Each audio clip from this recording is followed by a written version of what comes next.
வாங்க தலைவரே, துபாய்க்கு வந்துக்கிறோம். துபாயில எல்லா பிளைட்டும் கிடைக்குதா, எல்லாமே நல்லா வாங்கிக்கலாம் நம்ம. சரி சரி.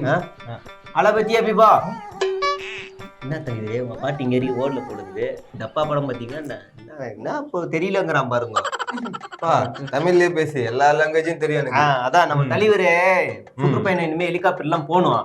எல்லாமே இனிமே மாவட்டம் வரையா கிரவுண்டா பார்த்து இறங்கணும். அங்கேயே பேசிட்டு அப்படியே அங்கிருந்து ஜகா வாங்கிடணும். ஒரு அட்ட ஜெயலலிதா மாதிரி நம்ம ரெடி பண்றோம் தலைவரை. சரியா?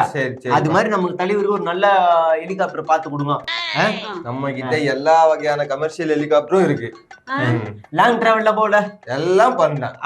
அப்ப நம்ம கண்டிஷன் சொல்லிடுவோமா?